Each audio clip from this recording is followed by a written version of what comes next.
1971 में एक American airline के जहाज को टेक ऑफ किए अभी चंद मिनट ही गुजरे थे कि सबसे पीछे वाली सीट पे बैठे एक पैसेंजर ने एयर होस्टेस को अपने पास बुलाया और हंसते हुए एक चिट्ठी उसको थमा दी। उस चिट्ठी में सिर्फ चंद अल्फाज लिखे थे जिसने पूरे अमेरिका में हलचल मचा कर रख दी। वो पैसेंजर कौन था और FBI आज तक उसको जिंदा या मुर्दा क्यों नहीं ढूंढ पाई। ढूंढना तो दूर की बात, अमेरिका की सबसे पावरफुल इंटेलिजेंस एजेंसी पिछले 50 सालों से उस पैसेंजर की जर्रे बराबर भी इंफॉर्मेशन नहीं निकाल पाई। जेम टीवी की वीडियोस में एक बार फिर से खुशामदीद। नाजरीन, इस इंटरेस्टिंग वाक़े की शुरुआत 24 नवंबर 1971 को पोर्टलैंड एयरपोर्ट से हुई थी। एक शख्स जो बज़ाहिर बिजनेसमैन लगता था, उसने पोर्टलैंड से सिएटल का टिकट बुक करवाया और सीधा जहाज की तरफ बढ़ने लगा।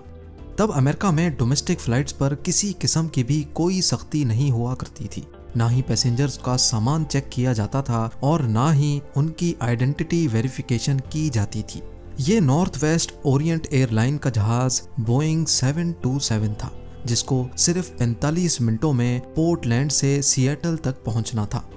सन ग्लासेस लगाए एक ब्रीफकेस के साथ डैन कूपर नामी ये पैसेंजर इस जहाज में सवार हुआ और अपनी पसंद की सीट पर जाकर बैठ गया, जो जहाज की सबसे आखिरी सीट थी। उसने अपने लिए एक ड्रिंक ऑर्डर की और साथ ही सिगरेट भी जला ली। यहाँ तक सब कुछ नॉर्मल चल रहा था, क्योंकि फ्लाइट में स्मोकिंग करना भी 70s में अलाउड था। ठीक 2:58 पर फ्लाइट टेक ऑफ हो गई।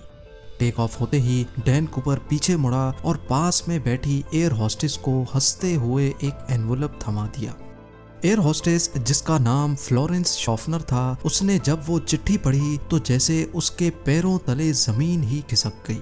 Miss, I have a bomb here and I would like you to sit by me. मेरे पास बॉम्ब है और मैं चाहता हूँ कि आप मेरे बराबर में आकर बैठ जाएं। फ्लोरेंस शॉफनर जब डैन कूपर के बराबर में आकर बैठी तो उसने अपना ब्रीफ केस खोला, जिसमें डायनामाइट की 8 स्टिक्स और एक डेटोनेटर भी मौजूद था।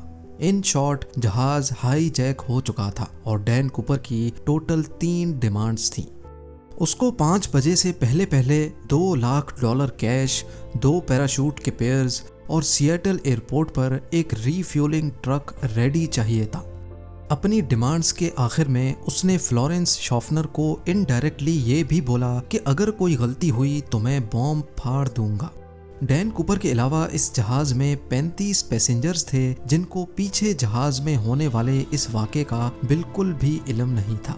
फ्लोरेंस शॉफनर डैन कूपर की डिमांड्स लेकर कॉकपिट में गई और कैप्टन को सारा माजरा सुना दिया। एक दूसरी एयर होस्टेस, जिसका नाम टीना मकलो था, वो अब एक इंटरकॉम लेकर डैन कूपर के साथ आकर बैठ गई, जो पायलट और डैन कूपर के दरमियान मैसेज पहुंचाने का काम कर रही थी। याद रहे कि ये अमेरिका की हिस्ट्री में होने वाला पहला प्लेन हाईजैक था जो रैंसम के लिए किया गया था।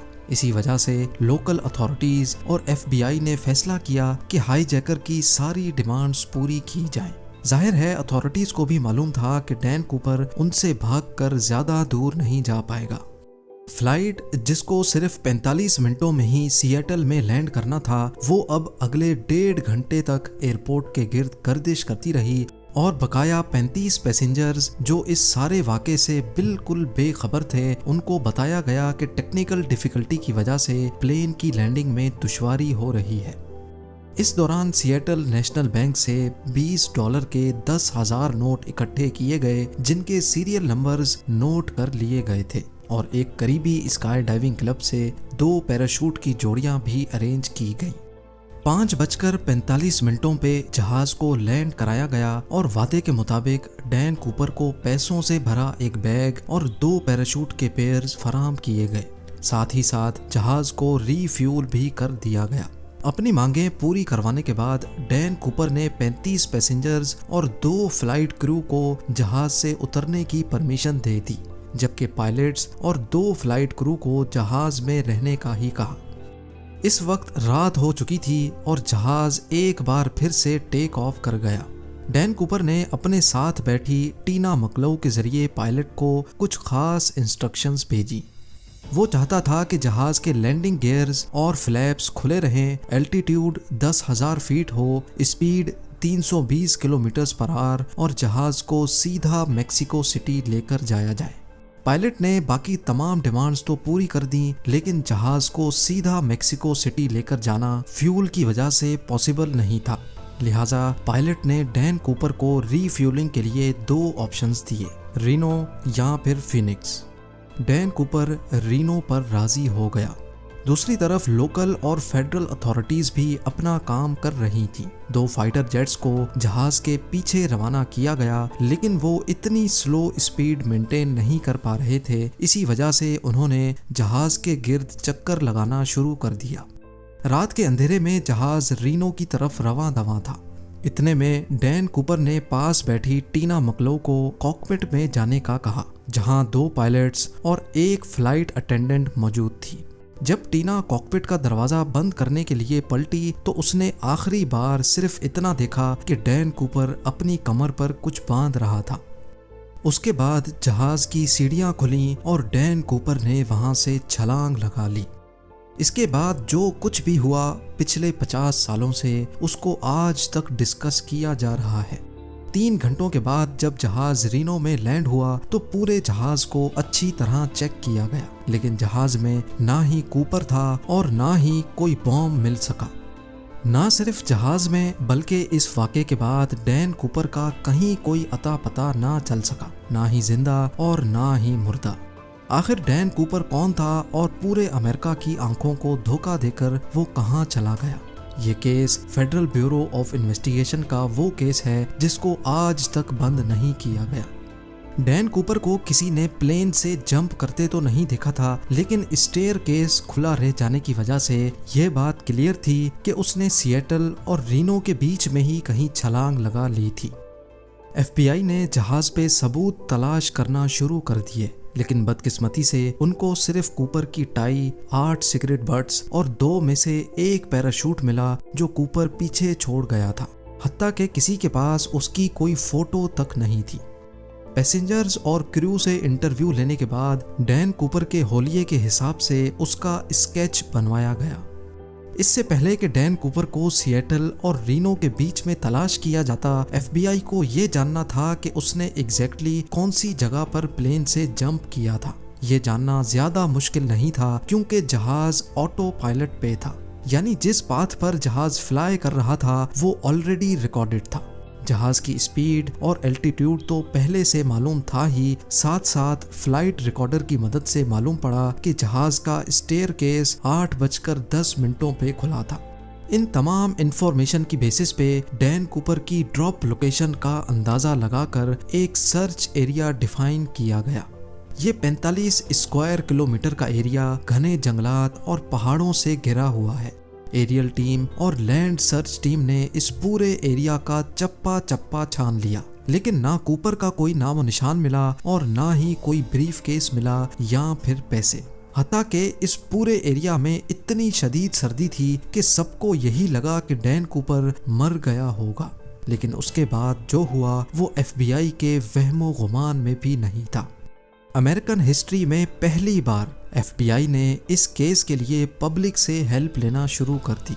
डैन कूपर का स्केच और $2 लाख के सीरियल नंबर भी अखबारों में शाया किए गए और डैन कूपर के बारे में कोई भी इंफॉर्मेशन देने पर इनाम देने का वादा भी किया गया। उनका ख्याल था कि कूपर अगर जिंदा होगा तो वो पैसे कहीं ना कहीं जरूर खर्च करेगा, लेकिन हैरत अंगेज तौर पे उस सीरियल नंबर का एक भी नोट कभी भी कहीं भी दोबारा जाहिर नहीं हुआ। लेकिन मामला अभी खत्म नहीं हुआ था। करीब 9 सालों के बाद यानी 1980 में एक वाकया हुआ। सदर्न वॉशिंगटन में कोलंबियन रिवर के किनारे एक बीच है जिसको टीना बार कहा जाता है। यहाँ एक बच्चा अपने पेरेंट्स के साथ खेल रहा था जब उसको रिवर के किनारे नोटों की 3 गड्डियाँ मिली। ये $20 के नोटों की घड़ियां थीं जो टोटल $5,800 बनते थे। बच्चे के पेरेंट्स ये पैसे लेकर FBI के पास गए। खुशकिस्मती से इनके सीरियल नंबर उन नोटों से मैच कर गए जो डैन कूपर लेकर गया था। डैन कूपर हाईजैकिंग केस में 9 सालों के बाद ये पहली प्रोग्रेस थी, लेकिन बजाय केस को सॉल्व करने के इस वाक़े ने केस को मज़ीद उलझा कर रख दिया, क्योंकि ये पैसे ड्रॉप लोकेशन से करीब 27 किलोमीटर दूर पाए गए थे। पहले ये समझा गया कि ड्रॉप जोन में वाक़े लुइस रिवर में ये पैसे डैन कूपर से ही गिरे होंगे और वहाँ से बहते हुए कोलंबियन रिवर तक आए होंगे। लेकिन बाद में नोटिस किया गया कि कोलंबियन रिवर तो ऑपोजिट डायरेक्शन में फ्लो करती है, यानी ये पैसे लुइस रिवर से बहकर टीना बार बीच तक किसी भी सूरत नहीं पहुंच सकते। FBI के लिए ये मामला तो सुलझने के बजाय उलझता ही जा रहा था। ना सिर्फ इतना, बल्कि टीना बार बीच जहां से ये पैसे बरामद हुए थे, यहाँ 1974 में कुछ खुदाई का काम किया गया था। हाईजैकिंग के 3 सालों के बाद टीना बार बीच के किनारे एक्स्ट्रा रेत डाली गई थी और मिलने वाले पैसे इस रेत के अंदर पाए गए थे। इस नई इन्फॉर्मेशन से तो ये जाहिर होता है कि डैन कूपर या फिर उसके किसी साथी ने जानबूझकर केस को उलझाने के लिए 3 सालों के बाद टीना बार बीच पर आकर ये पैसे दफनाए थे। इस केस को लेकर FBI ने कूपर जैसे दिखने वाले लोगों से इन्वेस्टिगेशन की, लेकिन कोई खातिर खास सुराग ना मिल सका। कई थ्योरीज ये भी कहती हैं कि कूपर शायद कोई ट्रेंड मिलिट्री कमांडो था, क्योंकि जो पैराशूट वो अपने साथ लेकर गया था वो एक मिलिट्री पैराशूट था और उसको ऑपरेट करना उस पैराशूट से ज्यादा मुश्किल था जो वो प्लेन में ही छोड़कर गया था। 1980 में $5,800 कैश मिलने के अलावा बकाया 9,710 नोट दोबारा कभी नहीं मिल पाए। एविडेंस के तौर पे FBI के पास डैन कूपर के इस स्केच के अलावा सिर्फ ये टिकट है जिसमें उसने खुद अपना नाम लिखा था और ये टाई जिस पर क्लिप लेफ्ट साइड पे लगी थी, जिससे ये जाहिर होता है कि डैन कूपर लेफ्ट हैंडेड था।